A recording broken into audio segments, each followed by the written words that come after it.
Queridos, com muita alegria, quero saudar a todos na paz do Senhor.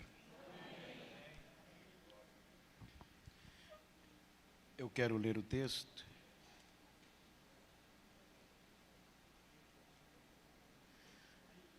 Capítulo 35 do livro do profeta Jeremias, versículo 2. Tem um texto que eu quero tomar por base para fazer uma reflexão que diz: vamos ler também o versículo 1 para dar sentido. Palavra que do Senhor veio a Jeremias nos dias de Jeoaquim, filho de Josias, rei de Judá, dizendo: vai à casa dos recabitas e fala com eles, e leva-os à casa do Senhor, a uma das câmaras, e dá-lhes vinho a beber. Queridos, quero tomar por base esse texto para fazer uma reflexão acerca como identifica com os nossos dias e que aquilo que parece ser rude desponta de uma forma tão interessante. Quando nós pesquisamos, analisamos a história dos recabitas, não encontramos muitos subsídios históricos e nenhum teólogo ou erudito aponta, ou escritor, você não encontra muitas referências, exceto aqui está no capítulo 1 do livro dos Juízes, versículo 16, quando nós percebemos que os recabitas são oriundos de Queneu. E Queneu é um dos codinomes que a Bíblia eleva o aparentar com Israel por meio do casamento. Era um povo nômade, era um povo que vivia nas suas tribos, porém se aparentou com Israel por meio de Moisés. Juízes capítulo 1, versículo 16, o texto diz: também os filhos de Queneu, sogro de Moisés, subiram da cidade das palmeiras com os filhos de Judá ao deserto de Judá, que está no sul de Arade, e foram e habitaram com o povo. O contexto também bíblico do capítulo 4 dos Juízes, ele faz menção acerca da mesma história, mudando o nome. Versículo 11 do capítulo 4 de Juízes, quando em meio o contexto da história de Débora e de Baraque, vem outra referência. Então, versículo 11, e Heber, Queneu, se tinha apartado dos Queneu, dos filhos de Obabe, sogro de Moisés. Então, essas referências, ela vai mostrar quanto este povo se aparentou com Israel, pois nós sabemos que Israel foi tirado do Egito, da escravidão, rumo à terra prometida. A promessa de Deus foi unicamente a Israel. E Israel é tirado com braço forte. Nós sabemos a história daquela geração que saiu do Egito. Quando este povo, Israel, sai do Egito, os irmãos observam que na caminhada, capítulo 18 do livro do Êxodo, é quando Jetro, dentro do contexto, ele entra como sogro de Moisés, aconselhando, e por meio do casamento, este povo vai entrar na história de Israel. O contexto histórico diz que eles contribuíram muito com o povo de Deus. Porém, a Bíblia nos mostra que a geração de Israel, capítulo 14 de Números, versículo 29, 30, por aí, é bem categórico, que nos mostra que aquela geração que saiu do Egito, ela decepciona Deus. Vejam como vai condizer com o que queremos falar. A decisão de um povo, a decisão de um crente, que às vezes parece nada, ela faz diferença.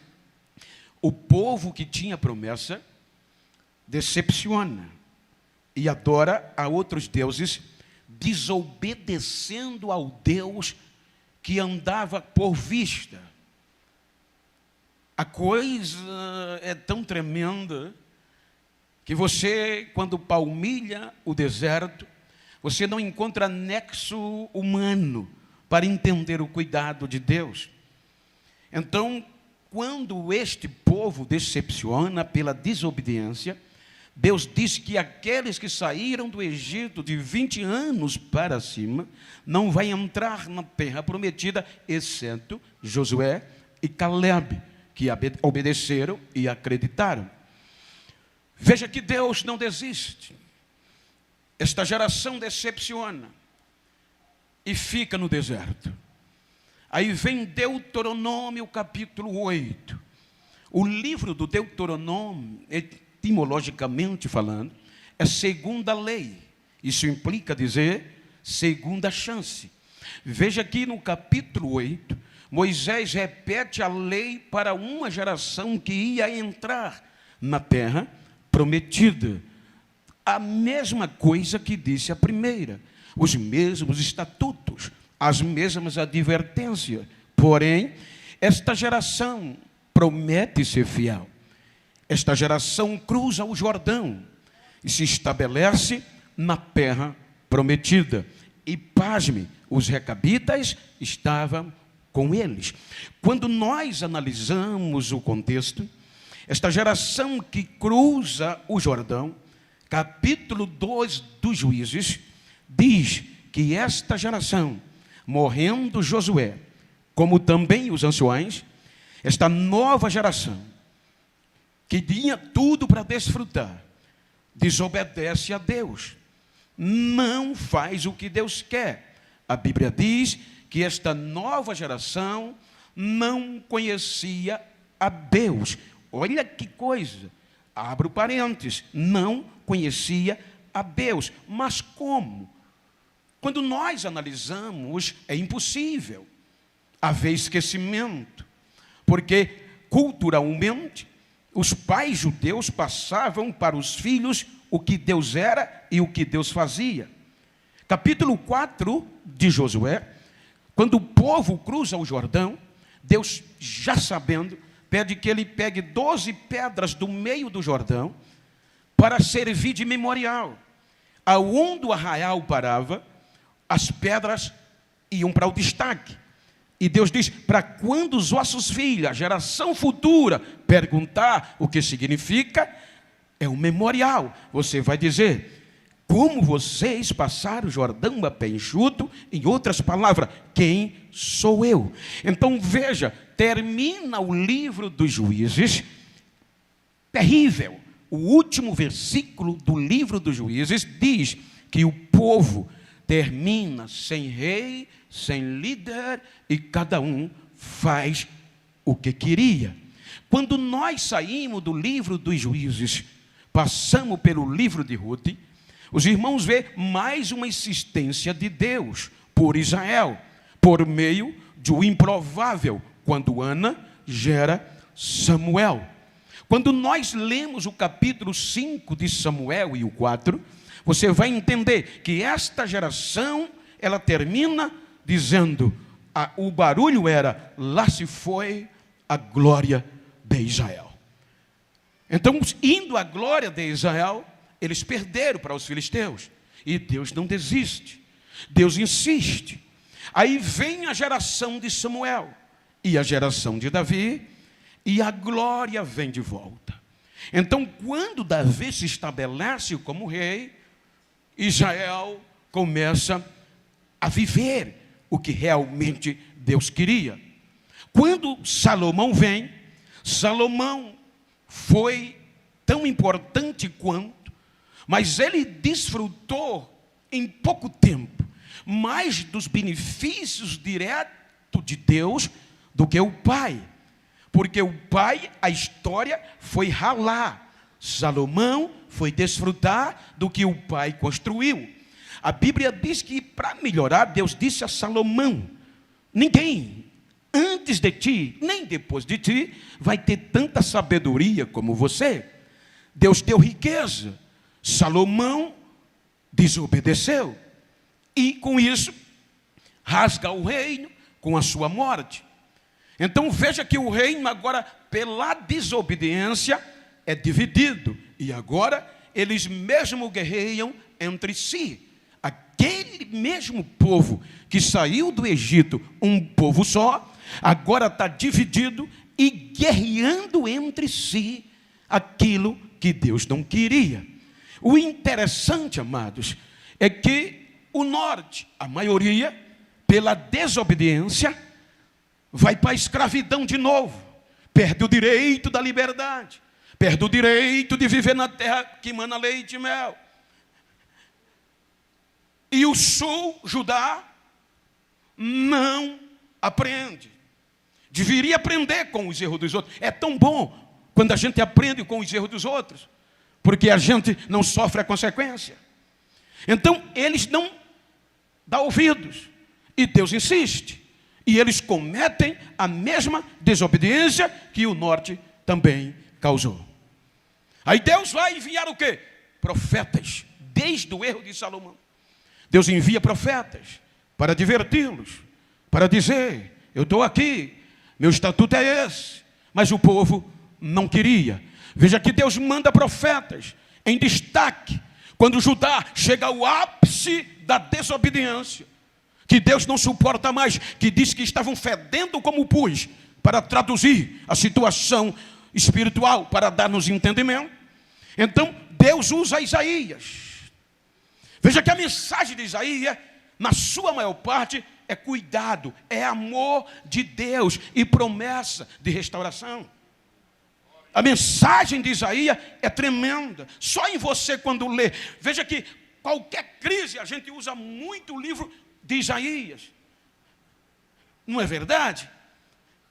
Como uma mãe pode esquecer do filho? É difícil, que gerou, que amamenta. E Deus diz, mesmo que ela esqueça, Ele estava falando direto para ajudar. Eu não esquecerei de ti. Quem contenderá com Israel? Contenderá comigo. Operando eu. As maiores mensagens dos pregadores no Velho Testamento é base Isaías. Pasme. Um grande profeta pregador, mas o povo não deu ouvidos.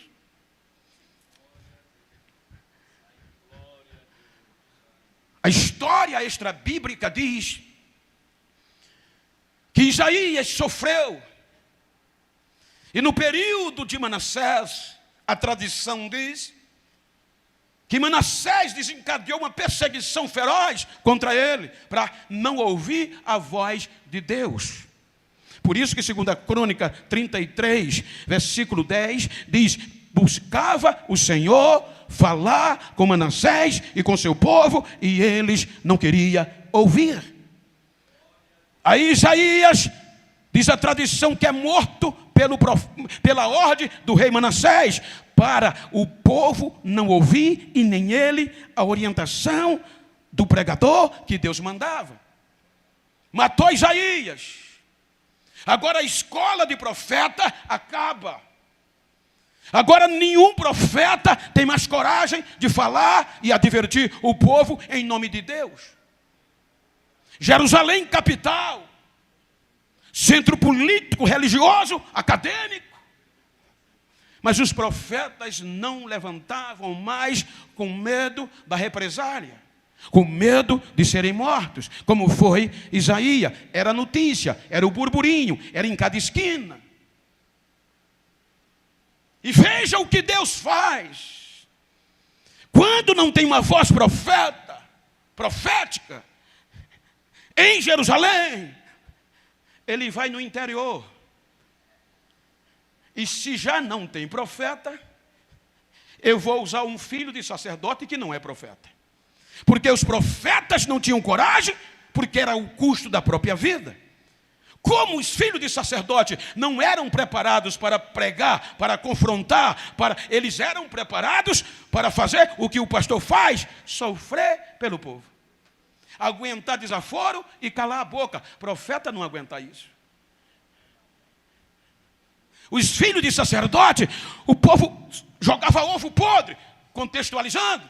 Ele só baixa a cabeça, Deus te abençoe. Filho do profeta é madeira. Ou se endireita, ou a madeira bate. Não tem papa na língua.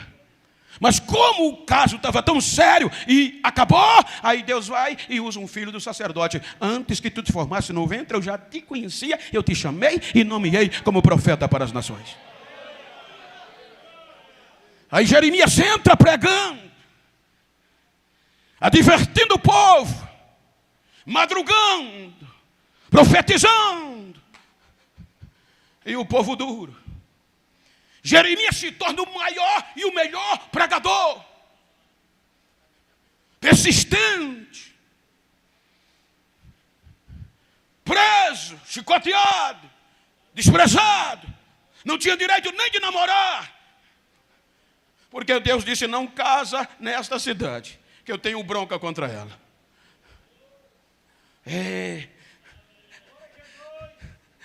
O povo não quis ouvir a Deus, levado pelas circunstâncias dos seus dias, as sutilezas dos seus dias.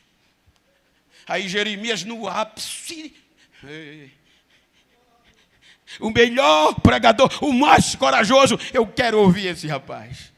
Aí Deus chega e diz, Jeremias,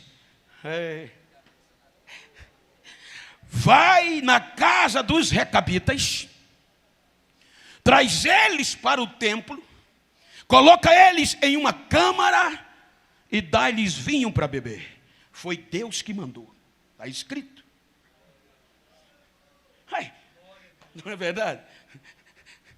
Irmão, tem coisas que Deus faz que a gente sai quebrado. Jeremias vai, é uma revelação de Deus. Vai dar tudo certo. Você ora. Aí Deus fala pela gente e pelos sentimentos. Tem mensagem que eu passo um ano para pregar ela. Chorando. Por isso que o povo diz, isso não usa papel? Digo, não, porque ela já está aqui. Às vezes eu passo um ano chorando e orando para poder pregar uma mensagem, porque às vezes eu leio quase o dia todo. Porém, eu não sinto inspiração. Aí vai para o monte do rascunho. Depois de um ano eu me lembro. Agora vem as lágrimas. Aí eu digo, agora vai. Aí agora imagina, foi Deus que disse, Jeremias, vai ser bom, tu vai lá, é eu que estou mandando. Aí Jeremias diz, olha o texto, rapidinho, nós lemos até o versículo 2, o versículo 3, Jeremias foi, e ele diz, então tomei Jezanias, filho de Jeremias, que era outro Jeremias da família dos recabitas, filho de Rabazanias, e os seus irmãos, e a todos os seus filhos, e a toda a casa dos recabitas. Ele não chamou só, chamou toda a casa dos recabitas. Por quê? Porque os recabitas, quando Israel entrou em Jerusalém, e Jerusalém expandiu, eles não habitaram em Jerusalém. Eles viviam nas tendas como nômade. O Marco palmilhou comigo e viu alguns beduínos. Eles viviam fora de Jerusalém. Aí Deus mandou Jeremias buscá-los, trazer para Jerusalém, colocá-los numa câmara e dar vinho para eles beber. Aí Jeremias diz que foi. Aí no versículo 5 ele diz, Agora a mensagem vai dar certo. Foi Deus que mandou. Ele diz: e pus diante dos filhos da casa dos recabitas taças cheias de vinho e copos, e disse-lhes: bebei vinho. Foi Deus que mandou. Aí o versículo 6 tem a resposta. Mas eles disseram: não beberemos vinho, porque Jonadab, filho de Recabe, nosso pai, nos mandou dizendo: nunca bebereis vinho, nem vós, nem vossos filhos. Versículo 7: não edificareis casa, não semeareis semente, não plantarei, nem possuareis vinha alguma, mas habitais em tendas todos os vossos dias, para que vivais muitos dias sobre a face da terra, em que vós andais peregrinando. Versículo 8: obedecemos, pois, a voz de Jonadab, filho de Recabe, nosso pai, em tudo quanto nos ordenou, de maneira que não beberemos vinho, nem em todos os nossos dias, nem nós, olha que coisa linda, nem nós, nem nossas mulheres, nem nossos filhos, nem nossas filhas. Agora o que entender? O profeta renomado, o pregador famoso, vai em nome de Deus, com a mensagem que Deus deu, e diz: beba vinho. Aí a família de Recabe diz: nós não bebemos vinho. Imagina a decepção do pregador. Eu vou contar um segredo, meu pastor não sabe, mas ele não sabe o alívio que ele me deu.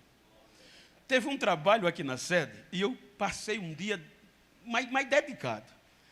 Perto de vir para o culto, eu tive que fazer outra mensagem, que aquela não entrou, e só entrava aquela simples.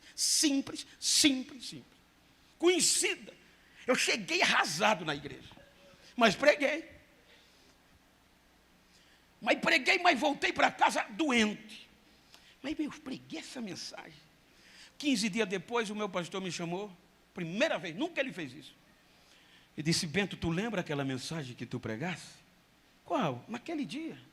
Eu digo: aquela mensagem simples. Quando ele me contou o que aconteceu, eu saí chorando para casa. Vai entender? Agora imagina, Deus disse: Jeremias, vai! E ele pregou, e a família de Recabe disse: não, filho, não vamos beber vinho, porque os nossos pais nos ordenaram a não beber vinho. Veja que eles saíram do Êxodo capítulo 18 com Israel até aqui, acompanhou todo o processo. Aí Jeremias, revoltado, vai a Deus nas entrelinhas: Senhor, o Senhor me deu uma mensagem, passei vergonha. Comprei vinho, comprei taça, levei todo mundo para o templo, preparei o ambiente, enchi as taças, eu mesmo enchi, e disse: agora beba. E eles disseram: bebo não. Ô Senhor, por que o Senhor fez isso comigo? Aí Deus diz: está vendo, na nossa linguagem, Jeremias, os filhos de Recabe, que no contexto não são filhos diretos da promessa, obedecem os vossos pais. Não bebe vinho, não planta vinha, não faz casa. E o meu povo, que eu madrugo falando, ensinando, uso os meus profetas, está no contexto, madrugando, ensinando, e eles não me obedecem. Que eu aprendi aqui: quem olhasse para os recabitas é coisas rudes. Imagina, eles não plantavam vinhas, porque os vossos pais disseram: não plante vinha. Nem eles plantavam, nem os filhos, nem as filhas. Não bebiam vinho. Ninguém. Não construía casas, porque os pais disseram: vocês têm que morar em tendas. E nem semeava a sementeira, porque eram peregrinos e sabiam que o tempo era passageiro. Eles estavam de passagem. Então o que eu aprendo aqui? O que Deus ensina a Israel? Jerusalém já era moderna, para o seu tempo era avançada, tinha casas boas. O interessante é que aquilo que parecia não ter valor, a rudez, na nossa mente, não parece loucura? Eu não vou construir casa, só vou habitar em tenda. Todo mundo, o que dava dinheiro era vinha. Eu não posso construir vinha, não posso plantar vinha e nem posso beber vinho para cumprir a obediência dos nossos pais, porque nós somos filhos de Racabe. O que eu aprendo aqui? Eles disseram para Jeremias: a gente pode ser o melhor pregador, pode ser o maior profeta, pode ser quem for, mas a gente prefere ficar com os ensinos dos nossos pais. Os recabitas não foram na onda de ninguém, nem o profeta Jeremias dobrou eles. O que é que eu quero dizer? É que hoje nós estamos indo na onda, como o Paulo disse, a sutileza aí fora. O que os nossos pais ensinaram, a gente está esquecendo, a gente, entre aspas, está esquecendo. Eu vou falar sempre é ano. Você vê hoje, gente, os nossos cultos, meu Deus, tem hora que eu estou aqui no púlpito, pastor, eu digo, não estou na minha igreja. A gente precisa falar. Eu cresci aqui, gente. Ainda hoje eu não pinto o cabelo, nada contra, só para você.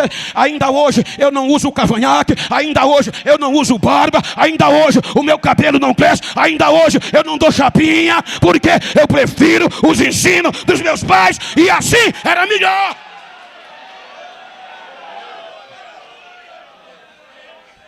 Vai doer.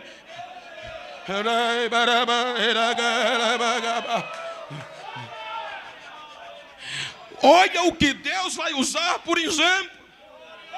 Deus poderia usar a maior família de Jerusalém. Deus podia usar alguém rico de Jerusalém. Mas Deus vai usar como exemplo os recabitas rudes, camponês, porque obedecia os ensinos dos seus pais.